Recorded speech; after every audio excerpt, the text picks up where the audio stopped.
Hello, আসসালামু আলাইকুম ওয়া রাহমাতুল্লাহি ওয়া বারাকাতু। নীলা চৌধুরী বলতেছিলাম। সালমান স্যার, মা, আপনি কে বলতেছেন? নাম্বারটাও অচেনা লাগতেছে। কে বলছেন আপনি? হ্যালো। মা, ও মা, ওয়ালাইকুম আসসালাম ওয়া রাহমাতুল্লাহি ওয়া বারাকাতু। মা, আমি আমি আমি বলতেছি মা। তোমার ওই সাবেক বউ বলতেছে মা।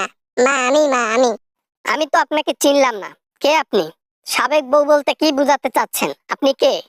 আগে পরিচয় দেন সুন্দর করে, তারপর কথা বলেন। নইলে আমি ফোন রেখে দিলাম। Good bye. না মা, ফোন রাখেন না, ফোন রাখেন না মা। আমি সামিরা হক বলতেছিলাম। সালমান স্যার প্রথম বউ। আমি ফোন করছি মা। কিছু কথা বলবো আপনাকে মা, একটু যদি সময় দিতেন। 29 বছরে একটাবারও আমাদেরকে ফোন দাও নাই তুমি। আজকে যখন তুমি বিপদে পড়ছো, এখন আমাদেরকে ফোন দিচ্ছ, আমাকে ফোন দিচ্ছ। কেন হে? তুমি কেন ফোন করছো? ফোন দিতে পারো না? মা, আমার সন্তান আছে মা, আমার স্বামী আছে মা। আমি আসলে বাকি জীবনটা জেলের মধ্যে আসলে কাটাই দিতে চাই না মা। আমাকে আসলে আমি কিছু করি নাই মা, আমাকে ক্ষমা করে দেন মা। অপরাধী যখন ধরা খায় তখন কি সে নিজের মুখে বলে আমি অপরাধ করেছি? তুমি সামিরা, তুমি কি এখন নিজের মুখে বলবা আমি অপরাধ করেছি? যতই না নতর করো না কেন, ধরা খাইয়া গেছো গা। আমার কি হবে? আমার এত সুন্দর চেহারাটার কি হবে? জেলের মধ্যে ঢুকলে লক্ষ লক্ষ টাকা দিয়ে আমি এই চেহারাটা মেনটেন করি। এত সুন্দর ফিগার তৈরি করছি, নষ্ট করব জেলের মধ্যে গিয়ে মা?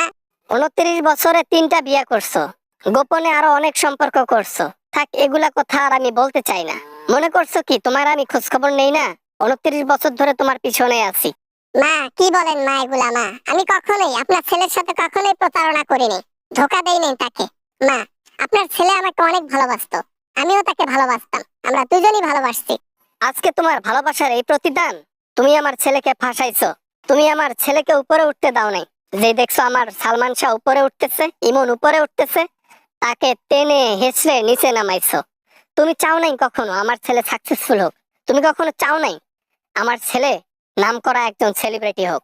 না মা, না, আপনি আপনার ছেলেকে যতটা ভালোবাসেন আমিও আমার স্বামীকে ততটাই ভালোবাসছি, তার চাইতে বেশি ভালোবাসছি। আমি তাকে বিশ্বাস করতাম, অনেক ভালোবাসছিলাম। আমি কখনো করিনি এমন কিছু যেটাতে সালমান শাহ মানে ইমনের ক্ষতি হয়। এত কিছু বুঝি না, এত কিছু শুনি না, এত কিছু জানতে চাইও না।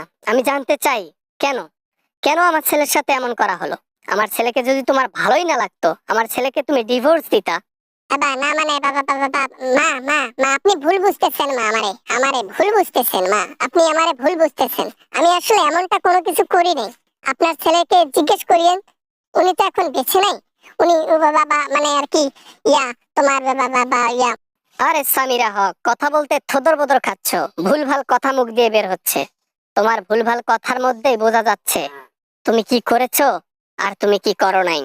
না মানে মা, আমি আসলে কনফিউশনে আছি বাবা বাবা, মানে টেনশনে আছি, এই জন্য আর কি একটু ভুলভাল কথা বলছি মা। বাবা বাবা, আমাকে ক্ষমা করে দেন, আমি অন্য দেশে যাইতে চাই মা, আমাকে যেতে দেন। 29 বছর আমি অপেক্ষা করছি এই দিনটার। আজকে আমি শান্তিতে খাইতে পারতেছি, কারণ আমি ন্যায় বিচার পেয়ে গেছি। আমার সন্তান এখন শান্তিতে ঘুমাতে পারতেছে। মা, ক্ষমা করে দেন আমারে, আমারে ক্ষমা করে দেন মা। আমার ভুল হয়েছে, আমি আসলে এমনটা করতে চাই নাই মা।